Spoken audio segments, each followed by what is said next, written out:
kepada Ustadz, langsung saja kita persilakan fali fadilatihi falyatafaddal mashkurah.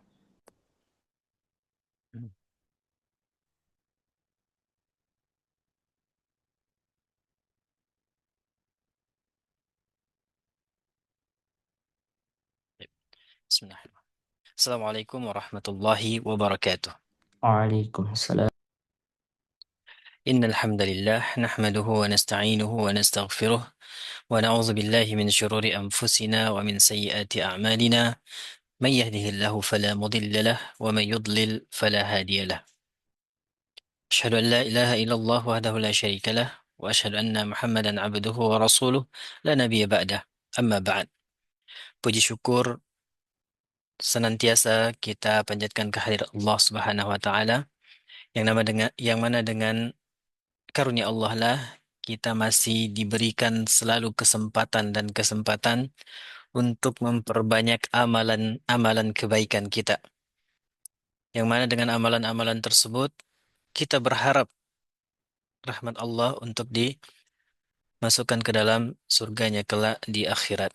Salat serta salam semoga senantiasa tercurahkan kepada Nabi dan Rasul kita, Nabi Muhammad Sallallahu Alaihi Wasallam, sosok manusia termulia bagi setiap kita yang ingin mencari suri tauladan, baik teladan sebagai seorang ayah, teladan sebagai seorang pemimpin, teladan sebagai seorang pebisnis, semuanya ada pada diri manusia yang paling mulia ini, Nabi kita Nabi Muhammad Sallallahu Alaihi Wasallam.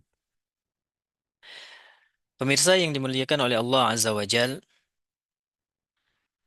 belakangan ini tentu kita mendapati banyaknya aplikasi-aplikasi yang menawarkan pinjaman online. Bahkan mungkin dalam satu hari kita mendapatkan SMS dari aplikasi-aplikasi tersebut. Kami hitung-hitung dan yang sudah diblokir, kami blokir di nomor kami, itu sudah sangat banyak, lebih puluhan nomor yang menawarkan untuk kita mendaftar di aplikasinya dan memanfaatkan aplikasi-aplikasi tersebut.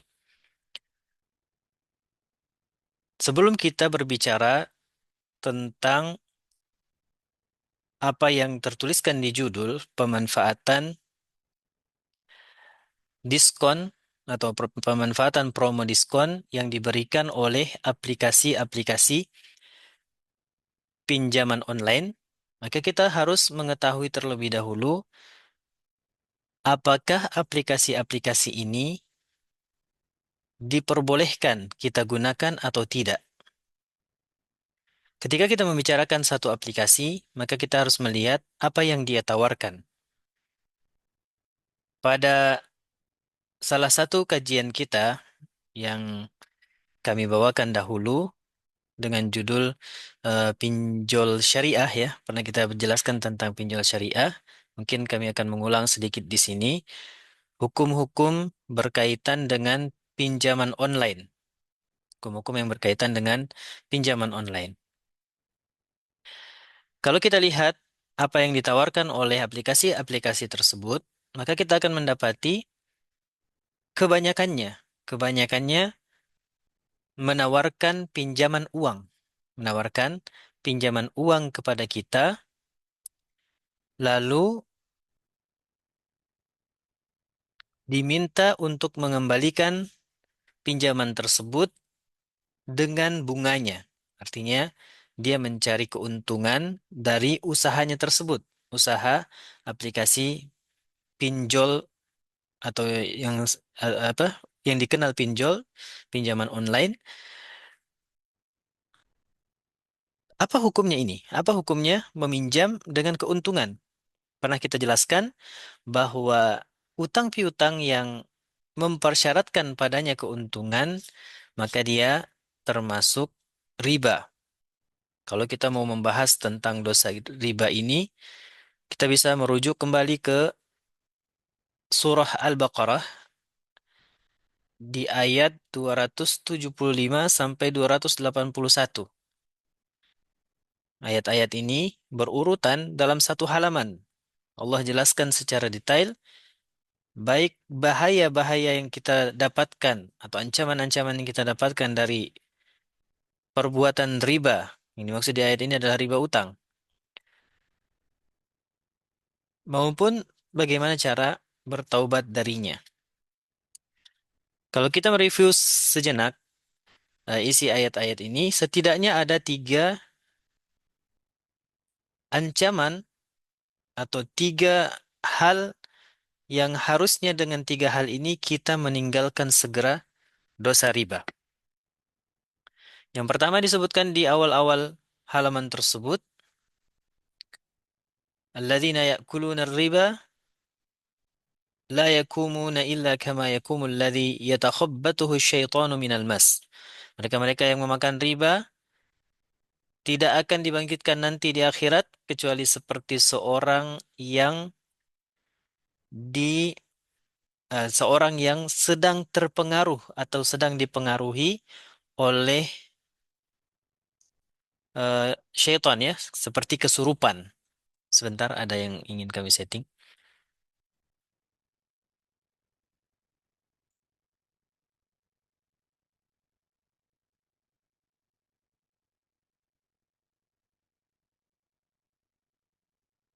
Ya, baik, kita lanjutkan. Yang kedua, di ayat berikutnya, di ayat 276, di surah Al-Baqarah, disebutkan yamhaqullahu riba wa yurbis sadaqat. Allah akan membinasakan riba dan memberikan keberkahan kepada sedekah-sedekah. Masih ada satu ancaman lagi disebutkan di dalam halaman yang sama. Fa'illam taf'alu fa'dhanu biharbi minallahi wa rasulih. Diawali dengan perintah untuk bertakwa dan meninggalkan riba. Ya ayyuhalladzina amanu taqullah wa dharu ma baqiya minar riba in kuntum mu'minin. Fa'illam taf'alu fa'dhanu biharbi minallahi wa rasulih. Wahai orang-orang yang beriman, bertakwalah kepada Allah dan tinggalkanlah sisa-sisa riba. Jika kalian tidak melakukan itu, fa'dhanu biharbi minallahi wa rasulih. Maka bersiap-siaplah untuk berperang dengan Allah dan Rasulnya. Nah, tiga hal disebutkan eh, dapat kita simpulkan bahwa dosa riba ini adalah dosa yang sangat besar. Sampai-sampai disebutkan sebagai bentuk perang menghadapi Allah dan Rasulnya. Apa itu riba? Ini juga murojaah kembali sebelum kita membahas eh, aplikasi pinjol dan diskonnya. Apa itu riba? Riba dirumuskan dalam satu kaidah agar mudah memahaminya. Tentu yang kita maksud sekarang adalah riba utang piutang karena terkait dengan pinjol ya. Kaidah ini berbunyi, kullu qardin jarra naf'an fahuwa riba. Setiap utang piutang mempersyaratkan padanya keuntungan, maka dia termasuk riba. Di sini yang perlu digarisbawahi adalah mempersyaratkan. Mempersyaratkan keuntungan bagi yang memberikan pinjaman, maka itu termasuk riba. Adapun jika tidak dipersyaratkan, tetap dipinjamkan seperti biasa tanpa niatan untuk mengambil keuntungan, namun ketika yang pinjam dana tersebut mengembalikannya dengan tambahan, maka itu tidak masalah. Bahkan termasuk bentuk terbaik dari pengembalian utang. Dua hal yang berbeda, ketika kita persyaratkan dia menjadi dosa riba, ketika tidak dipersyaratkan dan datang dari inisiatif yang meminjam, maka itu menjadi sebaik-baik pengembalian utang.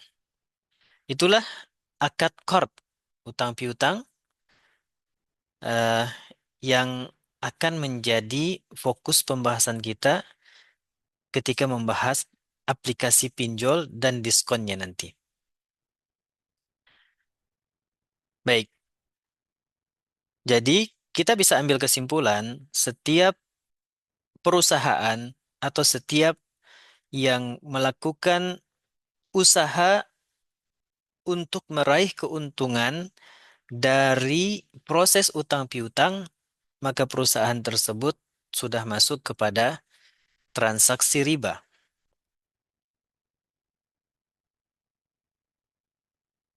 Waktu kita membahas tentang pinjol syariah, salah satu syarat yang kita sebutkan bahwa pinjaman itu tidak boleh ada persyaratan keuntungan di dalamnya. Makanya tidak mungkin digunakan oleh satu perusahaan yang bukan perusahaan atau lembaga sosial. Jadi pinjol syariah hanya bisa dipraktekkan oleh apa lembaga-lembaga sosial. Seperti misalkan lembaga zakat, lembaga sedekah, maka ini bisa membuat sistem pinjol syariah, pinjaman online syariah dengan pengembalian 0% bunga tentunya. Kemudian kita berpindah kepada beberapa model aplikasi dan kalau kita lihat sebenarnya keseluruhannya hampir sama, menawarkan utang piutang dengan bunganya, namun yang menariknya dan membuat kita agak ragu dan perlu belajar lebih dalam di antara aplikasi tersebut. Jadi kami sengaja tidak menyebutkan merek-merek aplikasi tersebut.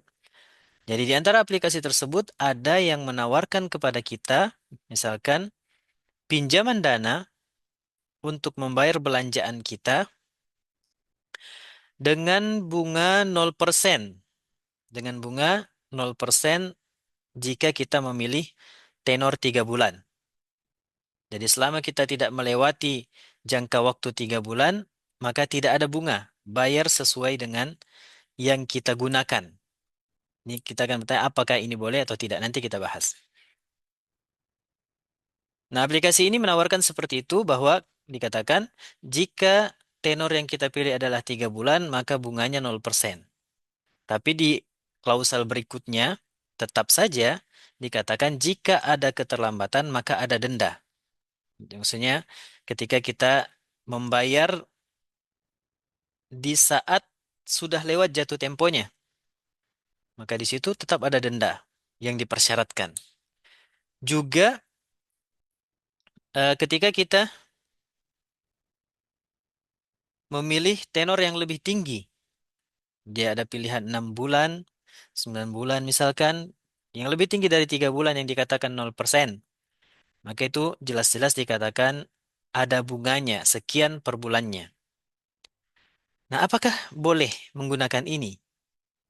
Mungkin di antara kita bertanya, tadi kan dijelaskan Ustadz, bahwa riba itu adalah setiap pinjaman, setiap utang piutang yang mempersyaratkan padanya keuntungan. Sedangkan ini kan dia tidak mengambil keuntungan sepeser pun, 0% keuntungan. Apakah kita boleh menggunakan fitur ini atau tidak? Di sini pertanyaan yang cukup menggelitik ya. Begitu juga sebagian aplikasi pinjol ini lebih berani. Yang tadi 0% artinya kan impas. Tidak ada yang rugi. Aplikasinya tidak rugi, yang menggunakan jasanya juga tidak rugi.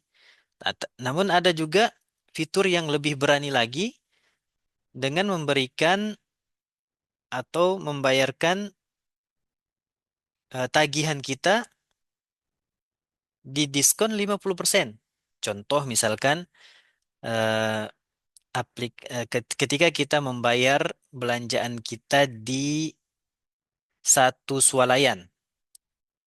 Di salah satu swalayan, kita belanja senilai 200.000. Karena ada promo dari aplikasi ini dikatakan kita hanya membayar 50%, tapi dengan syarat aplikasi dulu yang membayarkan.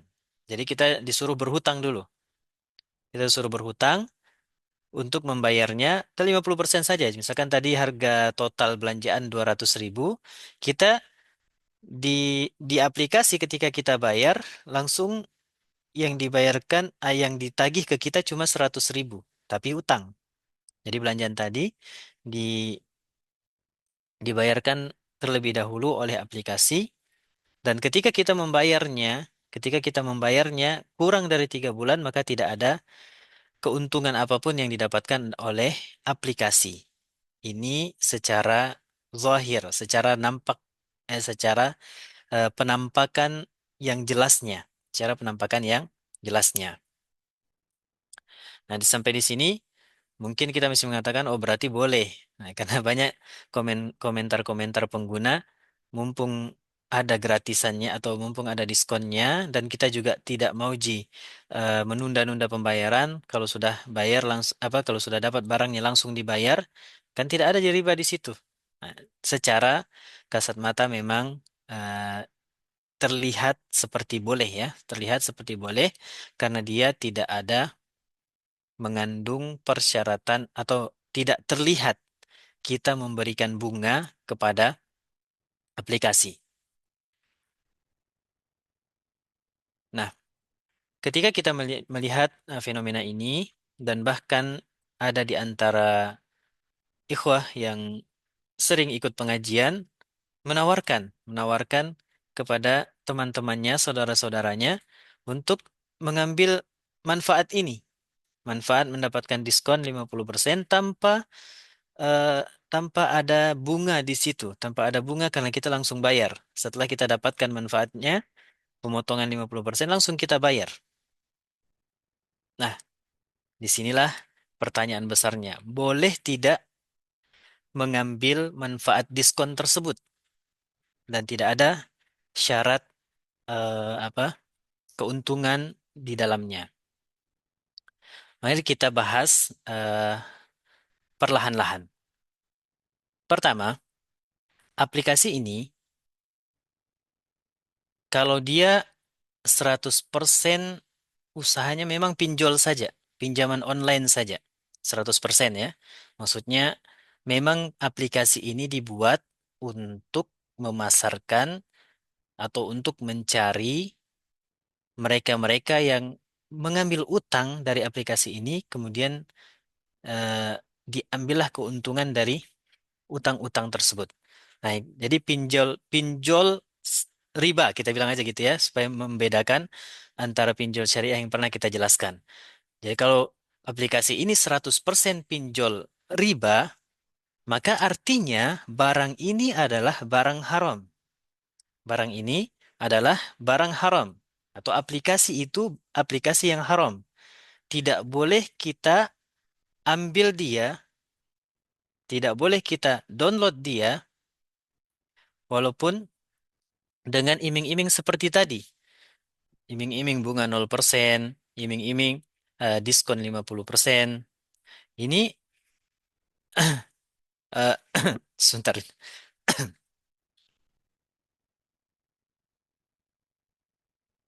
Alhamdulillah. Baik, jadi ya kita ulangi. Pinjol pinjol riba ini kalau memang dia 100% usahanya memang itu saja, pinjol saja, maka dia kita katakan dia 100% riba, 100% riba. Maka bertransaksi dengannya tidak diperbolehkan. Transaksi dengannya tidak diperbolehkan atau mendownload aplikasi ini tidak diperbolehkan. Bagaimana kalau kita hanya mengambil manfaat saja, mengambil manfaat saja tanpa berutang dengan bunga? Ini sama saja kita atau kita kalau kita lihat aturan di aplikasi tersebut, sebenarnya itu digunakan apa namanya? Memberikan bunga 0%, kemudian diskon 50% atau model-model lainnya itu adalah bagian dari bentuk promosi terhadap aplikasi riba ini. Bentuk promosi terhadap aplikasi riba ini. Kenapa? Ketika seseorang terbiasa meminjam uang, walaupun awalnya 0%, itu yang diingin dicapai. Jadi kita diminta untuk mendownload, artinya aplikasi sudah dipegang di tangan kita, barang haram ini sudah dipegang di tangan kita, tinggal kita mau dibiasakan sama mereka untuk menggunakan aplikasi ini. Ya awalnya mungkin kita hanya menggunakan eh, pinjaman-pinjaman 0% itu. Namun lama-kelamaan melihat kemudahan yang diberikan untuk membeli barang, apalagi kehidupan zaman sekarang yang menuntut kita ingin tampil beda, tampil dengan apa barang-barang yang sebenarnya kita belum terlalu butuh untuk memilikinya, maka kita akan tergoda naik level ke level yang ada ribanya. Jadi tujuan mereka sebenarnya ketika menetapkan 0% itu agar kita mendownload aplikasinya dan kita dibiasakan untuk berutang dengan aplikasi tersebut. Yang mana ketika tidak disadari, maka kita pun akan terjerumus lama-kelamaan kepada apa yang ditawarkan, pada apa yang ditawarkan. Jadi bagaimana hukumnya? Nah, menurut kami, penggunaan diskon-diskon tersebut tidak diperbolehkan. Tidak diperbolehkan. Karena kita mendukung aplikasi yang jelas-jelas usahanya adalah usaha riba. Yang jelas-jelas usahanya adalah usaha riba. Dengan kita simpan aplikasi itu di dalam HP kita, kita sudah termasuk sebagai eh, pendukung aplikasi ini. Pendukung aplikasi ini.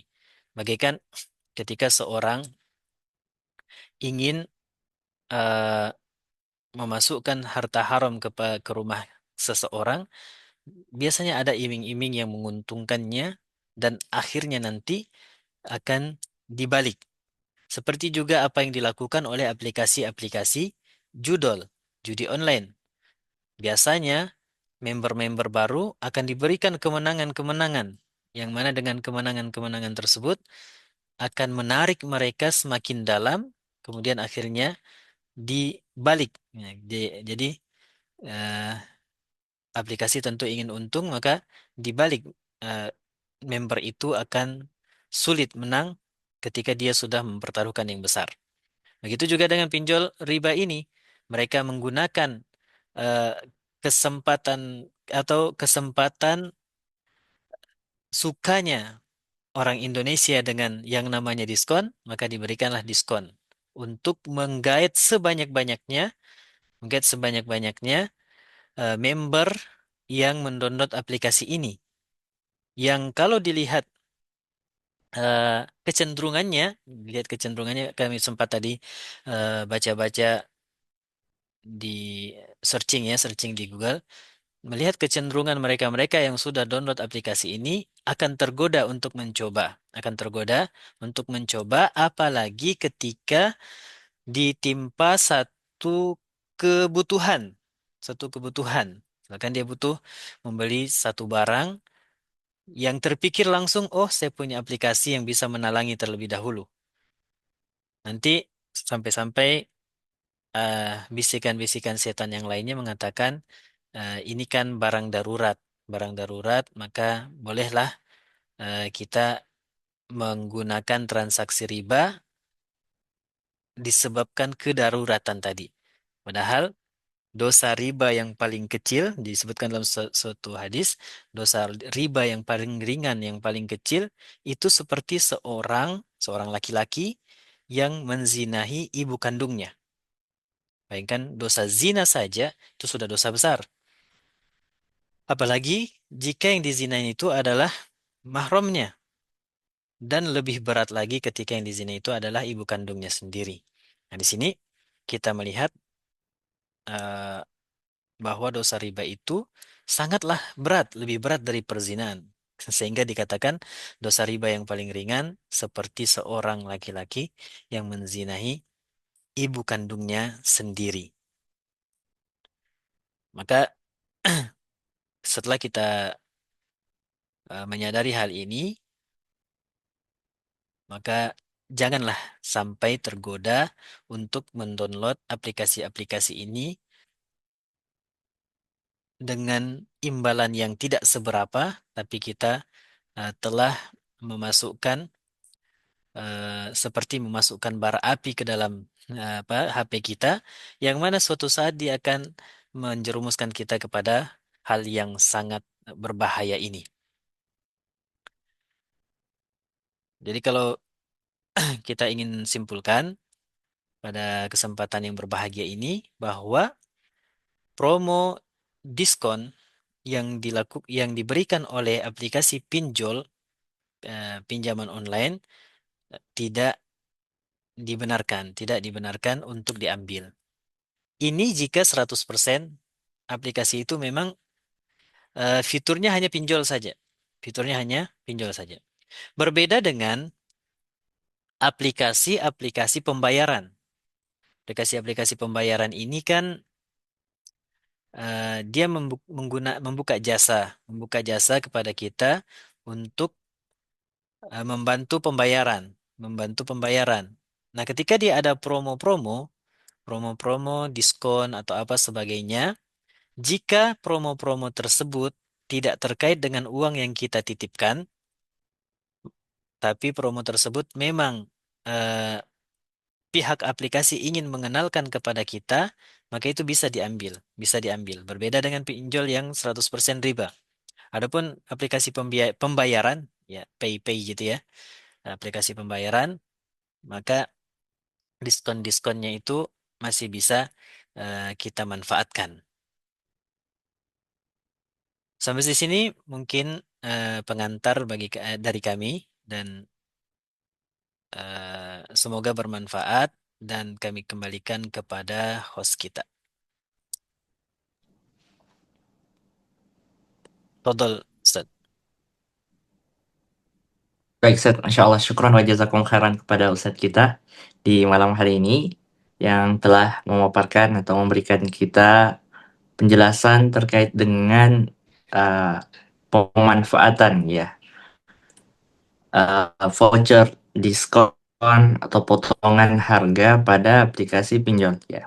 Banyak catatan-catatan yang disampaikan oleh Ustadz kita tadi yang mufid ya, sangat penting untuk kita pahami ya, di antaranya ya bahwa embel-embel yang disampaikan 0% tanpa bunga dan lain sebagainya ya bisa jadi ini adalah pancingan ya untuk kita bagaimana kita minimal menginstal dulu aplikasinya, masuk ke dalamnya, dan fakta di lapangan Ustadz yang kami dapatkan itu untuk pinjaman ya. Kalau dahulu orang mau minjam uang di orang itu susah, minta-minta, memohon-mohon.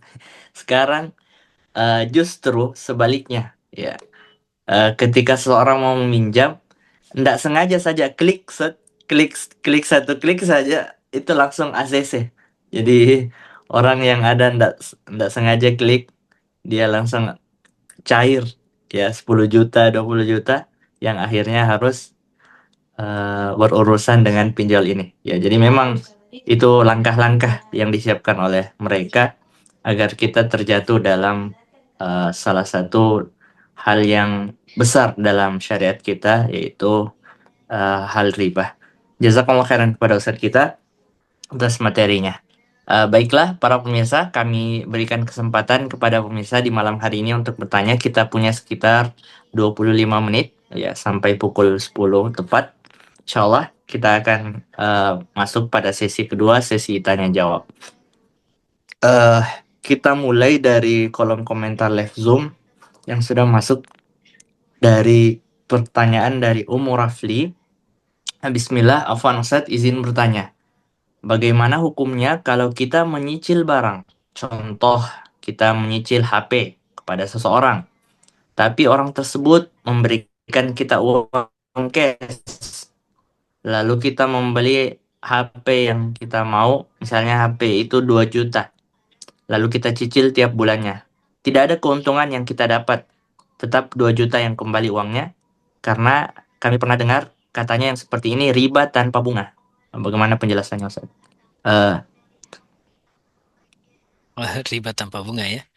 Ini ini keren juga ini. Riba tanpa bunga. Ya, Bismillah. Untuk riba, kalau di kasus yang disebutkan berarti karena dia tidak mengambil bunga dan dicicil ketika dijumlahkan tetap bernilai 2 juta, maka tidak ada keuntungan yang diambil oleh pihak yang membantu tadi. Ini kita katakan membantu ya. Membantu. Dan di sini berarti akadnya adalah akad qard.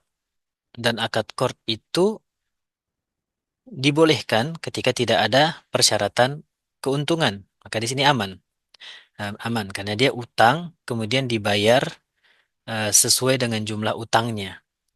Mungkin yang menganggap dia riba karena ini uang ya, uang 2 juta kembali uang 2 juta kembali 2 juta di waktu yang berbeda padahal dipersyaratkan tunai. Ini keliru. Karena eh, akad kita adalah akad utang piutang, bukan akad tukar uang. Adapun jika akad tukar uang, misalkan kita punya eh, uang 100.000. Kita punya uang 100.000, kita mau tukar dengan uang pecahan 5.000. Pecahan 5.000, maka ada dua persyaratan. Karena dia sama-sama rupiah, maka harus sama jumlah atau jumlah angka apa? Nilai. Harus sama nilai uangnya dan harus dibayarkan tunai. Mungkin karena pembahasan pertukaran uang itu ada dua syarat, sama nilainya dan tunai, maka dia katakan riba tanpa bunga. Padahal bukan seperti itu, karena utang piutang berbeda dengan akad sorf namanya, akad tukar uang. Kalau akad tukar uang betul ada dua syarat ketika satu jenis. Pertama sama nilainya, kedua tunai di waktu itu juga. Adapun akad utang piutang ya memang harus dibayar kemudian. Harus dibayar kemudian 2 juta dibayar 2 juta. Jadi tidak ada masalah. Adapun eh, kalau kita kembangkan sedikit, apakah boleh mengambil keuntungan di transaksi seperti ini? Sebenarnya di pembahasan-pembahasan fikih muamalah kontemporer sudah dibahas beberapa solusi untuk mereka yang ingin eh, memberikan pembiayaan dan ingin keuntungan dengan merubah akadnya. Jangan menggunakan akad qard. Bisa menggunakan akad eh, murabah lil amir bisyira seperti itu bunyinya. Jadi yang punya uang ini kalau dia mau ambil keuntungan, dia beli dulu barangnya. Dia beli dulu barang yang ingin dibeli oleh yang pinjam uang tadi. Setelah itu barulah dia jual dengan keuntungan. Yang mana kedua belah pihak mengetahui harga barang dan keuntungan yang diambil. Itu dikatakan murabahah. Ini jika dia membeli sendiri itu tidak masalah, aman. Tapi jika dititipkan juga kepada calon ininya, ini panjang pembahasannya di antara ulama, sebaiknya ditinggalkan. Adapun jika memang tidak bisa, sebagian ulama menjelaskan ada beberapa kasus transaksi itu tidak bisa kecuali memang dititip ke orang itu. Contoh kasus ekspor impor. Misalkan ada pedagang Indonesia ingin impor barang dari luar negeri, langganannya. Tapi habis dananya, maka dipinjam dana ke bank untuk membeli, bukan dipinjam ya. Diminta bank untuk membeli barang tersebut. Tapi ketika bank yang membeli kan orang itu tidak terkenal. Tidak dikenal oleh pihak penjual barang tersebut. Maka tetap harus orang yang meminta pembiayaan tadilah yang menjadi wakilnya bank membeli barang tersebut. Tapi harus dijalani semua rukun dan syarat sebagai akad wakalah. Di situ nanti ada penjelasan juga tentang akad wakalah. Akad wakalah itu adalah perwakilan yang diberikan kepada seseorang yang mana wakil atau orang yang menjadi wakil menjadi pengganti untuk bertransaksi tersebut harus menyelesaikannya terlebih dahulu semua akad wakalahnya, kemudian akad wakalahnya diputus dan barang diterima oleh pihak pembiaya, barulah boleh dia jual. Barulah boleh dia jual. Adapun jika diserahkan saja uang langsung tanpa akad wakalah, itu lebih mirip kepada eh, pembiayaan konvensional. Ini jika dipersyaratkan keuntungan. Jika tidak dipersyaratkan keuntungan seperti kasus Ummu Rafli tadi, maka eh, aman insya Allah dia sebagai utang saja. Utang 2 juta bayar 2 juta. Wallahu a'lam. Baik, Insya Allah. Syukran wa jazakumullah khairan Ustaz atas penjelasannya. Semoga jelas dan dipahami oleh Umur Rafi tadi sebagai penanya. Barakallahu fikum. Kita lanjutkan pertanyaan berikutnya atau kita ingatkan sekali lagi kepada pemirsa. Untuk mengirimkan pertanyaannya melalui kolom komentar live Zoom atau yang ingin bertanya langsung bisa raise hand. Nanti insya Allah kita izinkan untuk membuka mic-nya. Barakallahu fikum. Baik, Sat, ada pertanyaan berikutnya dari Saudara Usman. Bagaimana hukumnya asuransi BPJS yang diwajibkan kepada semua warga negara, Ustaz?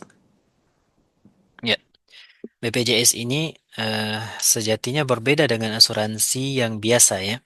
Asuransi yang biasa konvensional itu pihak asuransi membeli resiko kita semuanya. Jadi dia seperti perjudian pihak asuransi.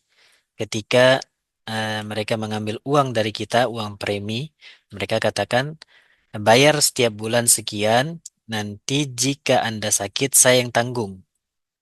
Jadi dia membeli resiko kita. Nah, itu tidak diperbolehkan karena ada gharar padanya. Transaksi pada satu hal yang tidak jelas. Kita jelas bayar uangnya, tapi tidak jelas apa yang kita dapatkan. Kalau kita, apa namanya, terjadi resiko tersebut terhadap kita, maka kita dapatkan kembalian uangnya. Kadang lebih kecil, kadang lebih besar. Itu juga satu kezaliman. Kemudian itu jika akad asuransinya akad yang ditransaksikan, akad pertukaran. Jadi saat saya bayar, nanti Anda jamin. Itu yang tidak diperbolehkan. Adapun konsep BPJS, dia lebih dekat kepada yang namanya di dalam fikih muamalah itu sebagai takaful. At-takaful at-ta'awuni. Takaful at-ta'awuni. Saling membantu, saling menjamin. Saling membantu, saling menjamin. Contoh mudahnya, takaful ini seperti misalkan di kantor kita ada 5 teman yang sangat dekat dengan kita. 5 teman yang sangat dekat dengan kita. Kemudian kita berbicara dengan 5 teman ini, kita katakan, ayo kita tabung uang, misalkan setiap bulan itu masing-masing bayar 100.000. Kita simpan ini sebagai donasi, sebagai sumbangan. Sebagai sumbangan. Untuk apa sumbangannya? Jika terjadi di antara kita satu musibah, jika terjadi di antara kita, antara 5 orang tadi yang bersepakat, satu musibah, maka kita akan membantu dari dana simpanan tersebut. Atau contoh mudah lainnya seperti misalkan kita waktu sekolah dulu. Ketika ada yang sakit di antara teman kita di kelas atau di kampus, maka kita mengumpulkan dana. Satu kelas mengumpulkan dana untuk orang tersebut. Ya seperti itulah takaful. Tapi yang contoh kedua, dia hanya dari satu sisi. Satu orang yang sakit itu kita bantu sama-sama. Adapun takaful, saling menjamin, saling membantu, dibuat lebih sistematis. Jadi kita kumpulkan, pokoknya terjadi tidak terjadi musibah, kita sumbangkan uang kita ini. Sumbangan ya, sumbangan. Bukan beli resiko, tapi kita sumbangkan uang itu dengan berharap bisa membantu orang lain.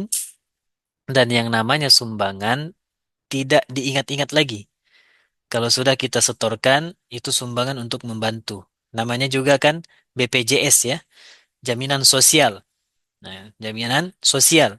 Ini memang dananya itu adalah dana sosial. Seperti kita menyumbang, seperti kita membantu orang lain, tapi nanti yang mengatur penggunaannya, siapa yang berhak, nah, tentu kita sudah baca nanti di akadnya. Apakah lagi, pertama dari segi syariat, BPJS tidak termasuk asuransi yang terlarang. Kemudian ada tambahan penguat, dia diwajibkan oleh pemerintah. Diwajibkan oleh pemerintah, maka kita harus mengikutinya. Wallahu ta'ala alam. Baik, syukran, Ustaz. Barakallahu fikum atas penjelasannya terkait dengan BPJS. Semoga dipahami oleh penanya kita tadi. Baik, kita ke pertanyaan berikutnya, Ustaz. Dari peserta atas nama Ani. Ah, pada kredit barang, ada akad yang menyatakan jika lewat dari waktu yang telah ditetapkan, maka akan dikenai denda. Tapi jika pembayaran selalu tepat waktu, apakah itu tetap termasuk riba, Ustaz? Meskipun kita tidak pernah membayar denda. Silakan, Ustaz. Baik. Ketika kita kredit barang artinya kita berutang. ada utang kita dengan orang lain. Pada secara asal setiap utang berlaku padanya kaidah kita. Kullu qardin jarra naf'an fahuwa riba. Setiap utang piutang yang mempersyaratkan keuntungan, maka dia termasuk riba. Ini secara hukum asal. Namun karena di zaman kita, zaman kontemporer ini, banyak yang sengaja, sengaja menunda-nunda pembayaran utang. Jika tidak dibuat persyaratan denda, maka dia akan bermudah-mudahan untuk menunda pembayaran utangnya. Mudah-mudahan untuk menunda pembayaran utangnya. Pada kasus ini, para ulama kontemporer mengatakan, bisa kita tetapkan denda bagi yang sengaja. Nih, ada catatannya sebenarnya. Bagi yang sengaja menunda pembayaran utangnya. Apalagi ada hadis matlul ghani zulmun. Mereka yang sudah ada, tapi masih menunda-nunda, maka itu adalah satu kezaliman. Berangkat dari sini, maka sebagian ulama kontemporer, ulama zaman sekarang, mengatakan bahwa denda bisa ditetapkan dengan syarat. Syarat yang pertama, denda itu tidak menjadi keuntungan pihak pembiaya. Katakanlah bank tidak menjadi keuntungan pihak bank, tapi disalurkan ke pihak ketiga, dana sosial. Tapi kalau mau jujur dengan syarat ini, seharusnya penyalurannya tanpa nama. Penyalurannya tanpa nama. Sehingga kita katakan bank tidak mengambil sedikit pun manfaat. Adapun jika disalurkan, dikumpulkan sama bank, kemudian dikatakan dana sosialnya menjadi besar dari denda-denda yang dikumpulkan, kemudian bank berangkat ke satu pesantren atas nama dibilang sumbangan dari bank fulan, bank A.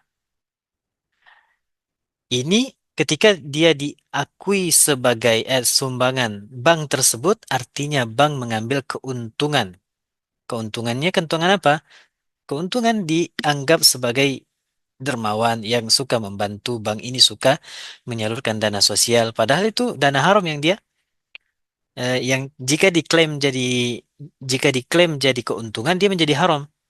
Maka perlu dijaga juga ini. Maka kalau mau menggunakan fatwa yang ini dibolehkan ada denda, maka dendanya itu tidak boleh tercatat sebagai keuntungan bank dan disalurkan tanpa nama. Walaupun bank yang menyalurkan, tapi disalurkan tanpa nama. Tidak usah pakai spanduk, tidak usah pakai eh, pengenal-pengenal lainnya, dokumentasi, karena dia hanya digunakan untuk mencegah mereka yang bayar utang atau sengaja memperlambat bayar utangnya. Itu satu kasus. Tapi di syariat juga ada aturan ketika yang terlambat bayar utangnya itu memang karena kesulitan dan kita tahu itu, misalkan kita lihat kehidupan sehari-harinya sangat sulit untuk makan saja susah, maka yang berlaku baginya bukan denda. Yang berlaku baginya bunyi ayat di ayat 280 kalau tidak salah di dalam surah Al-Baqarah, wa in kana dzu usratin fanadhiratun ila maisarah wa an tasaddaqu khairul lakum in kuntum ta'lamun. Jika mereka sedang dalam keadaan sulit, mereka yang berutang kepada kita dalam keadaan sulit, maka berikanlah mereka waktu tangguh. Ini perintah dari Allah. Berikan kepada mereka waktu tangguh. Berikan tambahan waktu, maksudnya. Itu yang pertama. Yang kedua lebih baik lagi. Wa anta saddaku khairul lakum. In kuntum ta'lamun. Kamu sedekahkan saja. Maksudnya sedekahkan, anggap lunaslah. Atau sebagiannya dianggap lunas. Utang 1 juta bayar 500 saja. Begitu. Ini dikatakan lebih baik. Wa anta saddaku khairul lakum itu lebih baik in kuntum ta'lamun jika kalian mengetahui. Ini kata-kata jika kalian mengetahui maknanya seandainya kita tahu pahala yang Allah siapkan untuk mereka yang menyedekahkan, yang menganggap lunas utang-utang orang kepadanya, niscaya manusia akan melakukannya. Itu jika kalian mengetahui. Baik, mungkin sudah terjawab. Wallahu a'lam. Baik, syukran Ustaz. Barakallahu fikum, Masya Allah, atas jawaban dari pertanyaan tadi. Semoga dipahami oleh saudara penanya tadi. Baik, kita lanjutkan pertanyaan Ustaz dari call center WhatsApp Dewan Syariah. Eh, dari hamba Allah, pertanyaannya, apa hukum membeli rumah dengan kredit di bank melalui fasilitas pembiayaan, di mana bank yang membelikan rumah kepada kita? Silakan Ustaz. Ya, kalau fasilitas pembiayaan dengan sistem bank membelikan terlebih dahulu rumah tersebut, setelah bank miliki, lalu bank menjual kepada kita dengan harga yang sudah di-up, sudah diangkat untuk keuntungan bank, maka itu dibolehkan. Itulah yang disebut dengan murabahah. Murabahah itu adalah jual beli amanah yang mana modal dan keuntungan diketahui oleh kedua belah pihak. Ketika kita mengajukan pembiayaan untuk membeli satu mobil, kita pasti sudah tahu berapa harga mobilnya. Berapa harga mobilnya, maka bank membeli untuk dimiliki oleh bank lalu dijual ke kita. Di sini diperbolehkan dan itulah salah satu bentuk solusi dari ulama bagi pembiayaan-pembiayaan konvensional yang mengandung riba. Wallahu taala a'lam. Baik, Masya Allah, syukran Ustaz atas jawabannya. Barakallahu fikum.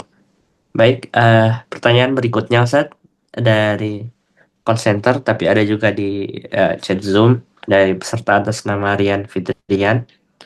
Afwan Ustaz, apa hukumnya siswa-siswa satu kelas mereka mengumpulkan hadiah untuk wali kelasnya, lalu dibungkus menjadi satu kado di hari guru?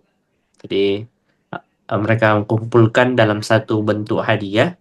Apakah ini masuk gratifikasi walau bingkisan eh, dibagi-bagi ke guru lain? Kalian kurang paham Oh ya, potongan yang tadi. bingkisannya itu kalau sudah didapat sama guru wali kelasnya dibagi juga ke guru yang lain. Oh, ya baik Ustaz. Gitu maksudnya. Baik, di sini sebenarnya ada keputusan Dewan Syariah terkait ini. Mungkin nanti bisa di-share eh, hukum hukum guru menerima hadiah dari murid-murid. Kalau kami ingin simpulkan, sebenarnya kita perlu melihat guru ini apakah guru yang bekerja pada satu lembaga atau guru yang berdiri sendiri. Kalau dia guru yang berdiri sendiri, maka diperbolehkan mengambil hadiah dalam bentuk apapun. Kalau guru yang berdiri sendiri, seperti contohnya guru-guru privat yang dia bertransaksi langsung dengan orang tua murid. Tapi tidak semua guru privat juga, ada juga guru privat yang di bawah lembaga. Yang kami maksud tadi adalah guru yang berdiri sendiri tanpa lembaga.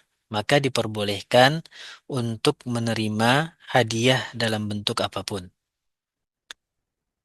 Kemudian eh, guru yang bekerja di lembaga, guru yang bekerja di satu lembaga, sekolah katakanlah, atau lembaga privat, artinya dia sebagai kasarnya dikatakan sebagai pekerja ya, sebagai pengajar di suatu lembaga milik seseorang atau milik lembaga. Jika kasusnya seperti ini, maka guru tersebut harus mendapatkan izin pemilik lembaga. Harus mendapatkan izin pemilik lembaga tersebut. Jika pemilik lembaga tersebut mengizinkan, maka diperbolehkan menerima hadiahnya. Ini dilihat dari eh, ini kita belum melihat lebih jauh ya. Nanti ada penjelasan lebih jauh. Secara hukum asal seperti ini. Secara hukum asal, jika gurunya adalah guru independen atau berdiri sendiri, maka dia boleh mengambil hadiah dalam bentuk apapun.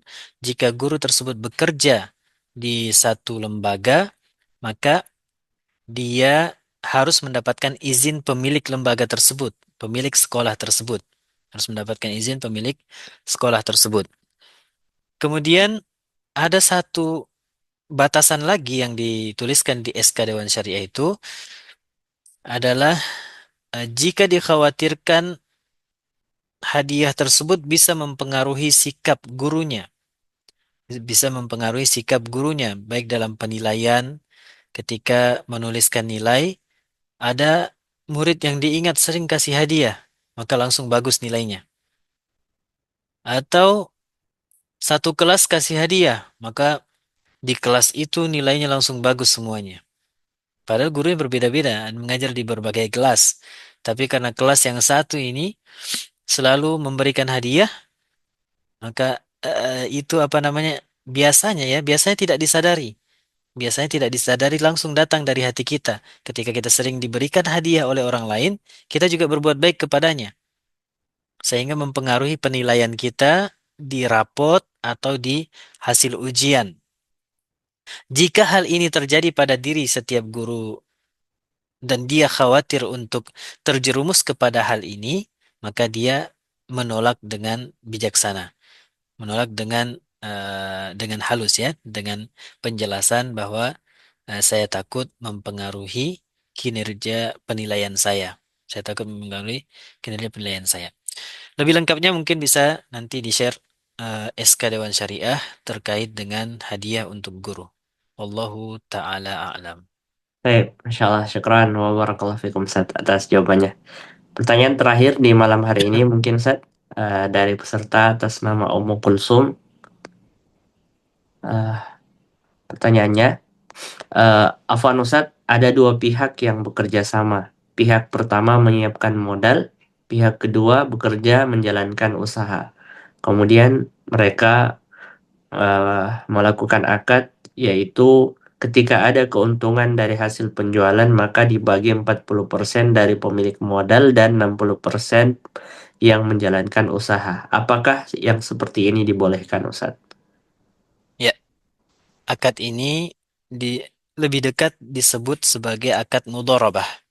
Jadi akad mudharabah itu adalah akad yang akad kerjasama antara pemilik modal, dibilang sahibul mal, dengan pengelola modal tersebut. Jadi kerjasama antara dua orang, satunya punya modal, satunya punya kemampuan. Kemampuan untuk bekerja, kemampuan untuk mengelola. Jadi kalau begini kondisinya, maka kita menggunakan akad mudharabah. Dan pada akad mudharabah, seperti yang dituliskan, keuntungan harus disebutkan di saat akad berdasarkan persentase keuntungan. Jadi tidak boleh keuntungannya itu nominal, harus persentase, karena di kerjasama itu harus persentase. Seperti disebutkan di contoh tadi, 40% bagi pemilik modal, 60% bagi yang menjalankan usaha. Jadi keuntungan itu ketika dapat langsung dibagi 40%-nya untuk pemodal, 60%-nya untuk yang menjalankan usaha. Nah, itu bagus. Yang tidak boleh itu ketika disebutkan nominal. Misalkan pemilik modal menyerahkan dana 100 juta. Kemudian di akad itu disebutkan bahwa setiap bulan akan diberikan keuntungan 1 juta. Diberikan keuntungan 1 juta kepada pemilik modal. Ini yang tidak boleh. Kenapa? Karena kalau kita menentukan nominal, sedangkan kita tidak tahu apa yang akan terjadi, maka itulah yang disebut dengan eh, apa? Ada gharar padanya, ada gharar padanya atau ketidakjelasan, ketidakjelasan padanya. Misalkan qaddarullah, Allah mentakdirkan usaha tersebut di bulan itu tidak menghasilkan apa-apa. Padahal sudah dijanjikan 1 juta, jadi dibayar 1 juta dari kantongnya yang berusaha.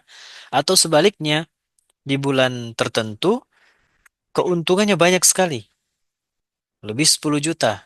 Tapi kita tadi mengakatkan cuma 1 juta. Jadi ada yang terzolimi di sini.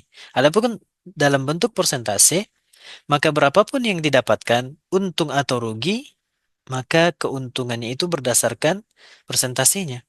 Jadi tidak ada yang terzolimi. Satu lagi tambahan di akad mudharabah, Di akad murabah tadi yang kita katakan satu punya modal, satu punya usaha, tidak punya modal. Karena kalau dia punya modal juga ada akad lain. Kita hanya menjelaskan satu punya modal, satu punya usaha tok, tidak ada modalnya sedikit pun. Nah, di sini eh, keuntungan dibagi berdasarkan persentase. Adapun kerugian, kerugian, kerugian pada modal, kerugian uang ditanggung oleh pemilik modal, kerugian usaha ditanggung oleh kerugian capeknya itu tanpa dibayar ditanggung oleh yang pengelola, ditanggung oleh pengelola. Disinilah keadilan Islam dalam menentukan apa namanya, menentukan keuntungan dan kerugian pada akad. Baik, mungkin nanti ada pertanyaan berarti rugi dong sebagai pemilik modal. Kita katakan pemilik modal rugi di uangnya, di modalnya. Tapi lihatlah juga yang bekerja. Dia bekerja berbulan-bulan, tapi dia tidak mendapatkan apa-apa. Dia sudah rugi tenaga. Jadi sama-sama rugi. Wallahu a'lam. Pada Baik, Masya Allah, syukran wa jazakallah khairan Ustaz, atas jawabannya. Semoga dipahami oleh saudara penanya tadi, sadari penanya tadi. Baik, itu pertanyaan terakhir Ustaz di malam hari ini. Sudah tidak ada pertanyaan lagi yang masuk. Wah, kita ucapkan jazakumullah khairan kepada Ustaz kita sudah membersamai kita di malam hari ini. Semoga ilmu faidah yang telah Ustaz kita sampaikan menjadi pemberat timbangan amal kebaikan beliau di akhirat kelak. Amin ya rabbal alamin. Dan untuk para peserta kami ucapkan terima kasih atas partisipasinya di malam hari ini. Semoga Allah senantiasa memberikan keberkahan pada kita semua dan semoga ilmu yang kita dapatkan bisa kita amalkan. Mari kita tutup majelis kita dengan membaca doa kafaratul majelis. Subhanakallahumma bihamdik, subhanallah. asyhadu an la ilaha illa anta astaghfiruka wa atubu ilaik. Assalamualaikum warahmatullahi wabarakatuh. Waalaikumsalam warahmatullahi wabarakatuh.